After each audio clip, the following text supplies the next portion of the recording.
የገንዘብ ሚኒስቴር የማክሮ ኢኮኖሚ ማሻሻያውን ተግባራዊ በማድረግ በኩል ኃላፊነቱን በአግባቡ እየተወጣ መሆኑን ሚኒስትሩ አህመድ ሺዴ ገለጹ። የሕዝብ ተወካዮች ምክር ቤት የፕላን በጀትና ፋይናንስ ጉዳዮች ቋሚ ኮሚቴ በገንዘብ ሚኒስቴር ተገኝቶ የተቋሙን የ8 ወራት የስራ አፈጻጸም በመገምገም የመስክ ምልከታ አድርጓል።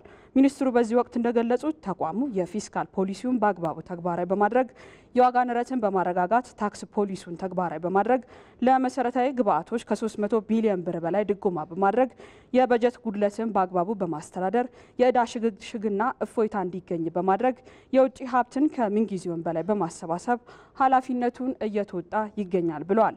የሕዝብ ተወካዮች ምክር ቤት የፕላን በጀትና ፋይናንስ ጉዳዮች ቋሚ ኮሚቴ ሰብሳቢ ደሳለኝ ወዳጄ በተቋሙ ምቹ የስራ ሁኔታ መኖሩን መመልከታቸውን ገልጿል።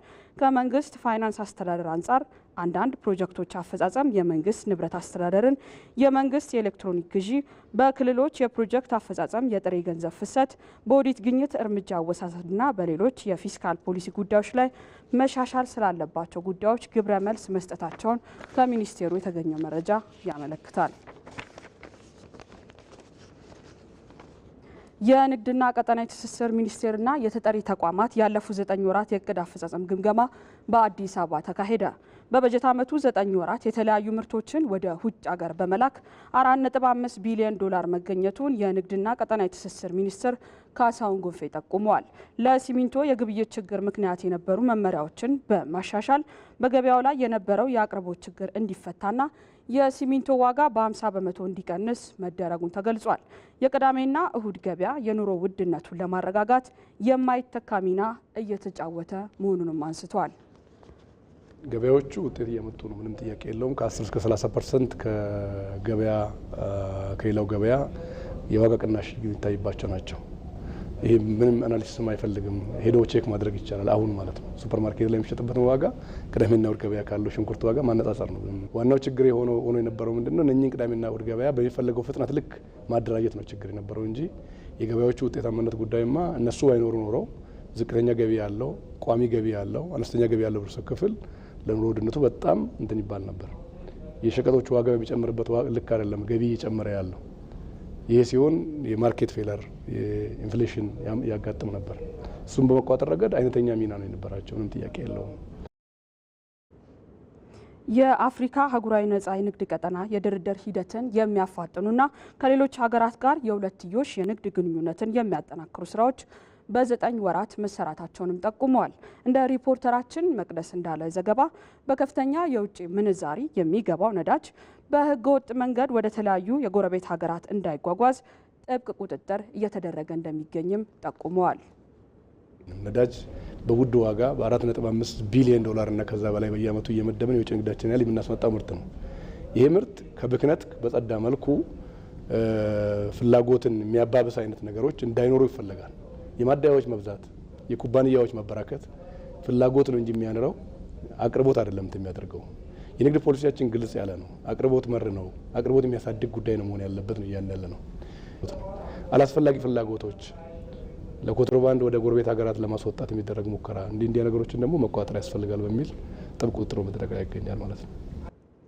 ተመልካቾች የቢዝነስ ዜናችን እንደቀጠለ ነው። በአዲስ አበባ የንግድ ተቋማትና የትራንስፖርት ተሽከርካሪዎች እስከ ምሽት አገልግሎት እንዲሰጡ መደረጉ ለነጋዴውም ሆነ ለሸማቹ ጠቃሚ መሆኑን ተጠቃሚዎች ተናገሩ። አስተያየታቸውን ለኢቲቪ የሰጡ ነዋሪዎች ለእንቅስቃሴው እንቅፋት የሆኑ ችግሮች መቀረፍ እንዳለባቸው ጠቁመዋል። ብሩክታይት አስራት የምሽት አገልግሎቱን ቅኝት አድርጋ ተከታዩን ዘገባ አሰናድታለች።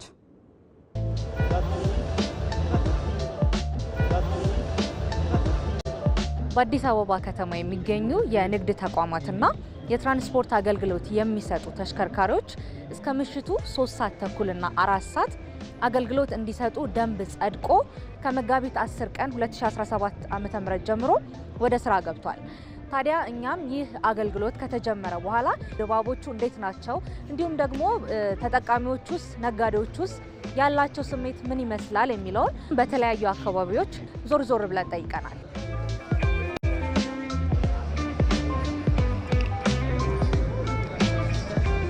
በተነገረን መሰረት በሰዓቱ ለተገልጋዩ አገልግሎት እየሰጠን ነው። ችግር እንፈጥርብን ነገር የለም። ጥሩ እየሰራን ነው። በሰዓቱ እንትን እያለ ነው። መንግስት በነገረን መሰረት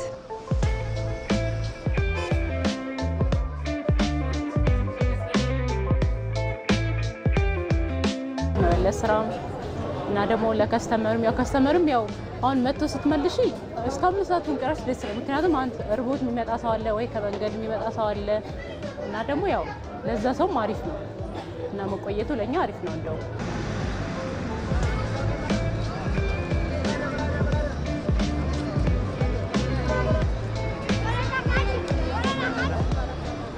የማምሸት አጋጣሚው ብዙ ነው።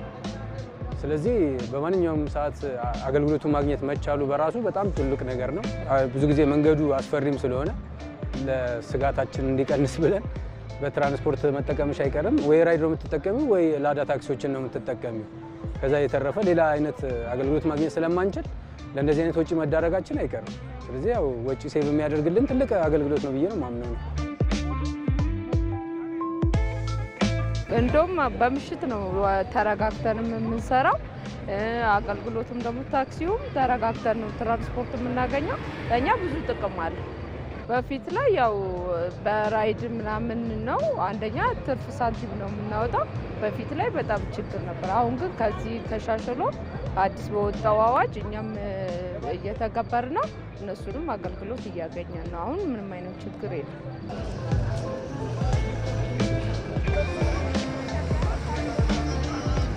ተዟዙረን እንግዲህ ሀሳባቸውን የጠየቅናቸው ሰዎች ሀሳባቸውን ስሜታቸውን አጋርተውን ነበረ። ከዛ መካከል እንግዲህ አንዳንዶቹ የተለያዩ ችግሮች እንዳሉ ተናግረው ነበረ። ያ ችግርም እንዲቀረፍላቸው ሀሳባቸውን አጋርተውናል።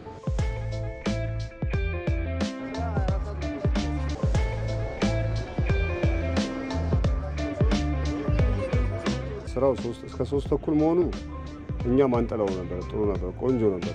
እኛም ያው መሸጥ ነው የምንፈልገው። ነገር ግን 3 ተኩል አምሽተን ስንወጣ ቤታችን ሩቅ ነው። ለምሳሌ እኔ አስኳ አዲስ ሰፈር ነኝ። ቡራዮ የሚሄዱ ልጆች አሉ፣ ከዛም በላይ የሚሄዱ ልጆች አሉ። እንወጣለን፣ ታክሲ አናገኝም። እየሰራን ነው ያለነው፣ አሪፍ ነው። ግን ጎን ለጎን ታክሲና የጸጥታ ሁኔታ ቢታሰብበት ደስ ይለኛል። መንገድ ስትሄጂበት መንገድ ሰላምና ጸጥታ ነገር የሚጠብቅሽ ሰው ጎን ለጎን ሲኖር ይመረጣል። ሌላው ታክሲ ስትሄጂ እጥፍ ነው የምትከፍይው። አሁን 50 ብር የምትከፍይው ነበር 100 ብር ነው የምትከፍይው። 10 ብር 15 ብር ነው የምትከፍይው። እሱንም ጎን ለጎን አስተያየት ብትሰጡበት ደስ ይለኛል። ሌላው አሪፍ ነውና ቢለመድ ከዚህም የተሻለ ለስራው እንደውም አመጪ ስራ ኖሮ ማምሸት እኮ ከዛም በላይ ብታመሺ ችግር የለውም። ትራንስፖርትም 24 ሰዓት ቢያገለግል ሱቆችን ቢሰሩ ምንም አይደለም። ጸጥታውን ግን ለምሳሌ ከኛ እቃ ገዝቶ ሲሄድ ሰው ላይ አደጋ ቢደርስበት ቅር ይለናል። ትራንስፖርትም ታውቃላችሁ፣ ትራንስፖርት ተጠቅመው ብዙ ችግር የሚፈጥሩ ሰዎች አሉ። የትራንስፖርት ስራ ላይ የትራንስፖርት መኪና ይዘው ይህንንም ጸጥታውን ነገር የጸጥታ አካላት በደንብ ሊጠብቁ ይገባል። አሁን እንግዲህ ሰዓቱን እንደምንመለከተው 5 ሰዓት ሊል ነው። በዚህ ሰዓትም ግን ሰዎች እየተንቀሳቀሱ ግብይት እያካሄዱ የተለያዩ ተሽከርካሪዎችም እየተንቀሳቀሱ ይገኛሉ። እንደተመለከት ነው እንግዲህ በተለያዩ ስፍራዎች የነበረን ቅኝት ይህን ይመስላል።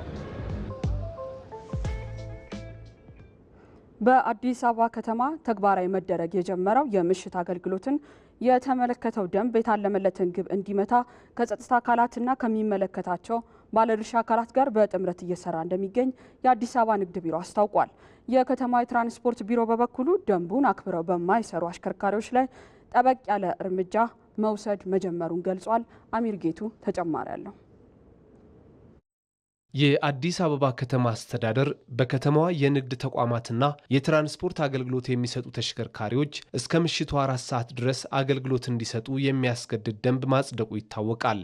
የደንቡን ተፈጻሚነት አስመልክቶ ኢቲቪ በከተማዋ ዋና ዋና የትራንስፖርትና የንግድ እንቅስቃሴ የሚደረግባቸውን አካባቢዎች ቅኝት አድርገዋል። ደንቡ መውጣቱን ተከትሎ ከትራንስፖርት አገልግሎት አሰጣጥ ጋር በተያያዘ የሚቀርቡ ቅሬታዎችን ለመፍታት ምን እየተሰራ ነው ሲል ኢቲቪ የሚመለከታቸው አካላትን ጠይቋል። ደንቡን በአግባቡ ተግባራዊ ለማድረግ ከሚመለከታቸው መስሪያ ቤቶች ጋር በትብብር እየተሰራ ነው ሲሉ የአዲስ አበባ ንግድ ቢሮ ምክትል ኃላፊ አቶ ፍሳ ጥበቡ ተናግረዋል። ከተማ አስተዳደሩ መመሪያውን ሲያወጣ የሚመለከታቸው ባለድርሻ አካላት፣ አስፈጻሚ አካላት መመሪያውን ተግባራዊ እንዲያደርጉ በደንቡ ላይ ተቀምጧል። ደንብ ነው። ከዚህ ተነስተው እንግዲህ በቅንጅት ነው እየሰራን ያለነው። ግብረ ኃይል አለ ይህን የሚመራ በክቡር ምክትል ከንቲባ የሚመራ። ስለዚህ ጸጥታውን ስራ እየሰራ ነው የሚገኘው። የትራንስፖርቱም ስራ እየሰራ ነው የሚገኘው። የንግድ ቢሮም የንግድ ስርዓቱ ጋር የተገናኘ ስራ እየሰራ ነው የምንገኘው። በጋራ ደግሞ እየገመገም ነው ያሉትን ጉድለቶች እየፈታን መተናል። አሁንም ከጸጥታ ጋራ ከትራንስፖርት ጋር ችግሮች ካሉ የሚመለከታቸው አካላት በጋራም እየገመገምን ስለመጣን ይፈታሉ ብለን ነው የምናስበው ማለት ነው። የአዲስ አበባ ትራንስፖርት ቢሮ ምክትል ኃላፊ ዳኛቸው ሽፈራው በበኩላቸው ደንቡን በሚተላለፉ የትራንስፖርት አገልግሎት ሰጪዎች ላይ እርምጃ እየተወሰደ መሆኑን ተናግረዋል። ደንቡ ላይ እንደተገለጸው ምሽት ላይ ከታሪፍ በላይ ማስከፈል ከታሪፍ በላይ ማስከፈልም ብቻ ሳይሆን ማንገላታትም ጭምር ምሽት ላይ ህዝቡ ስጋት አለው።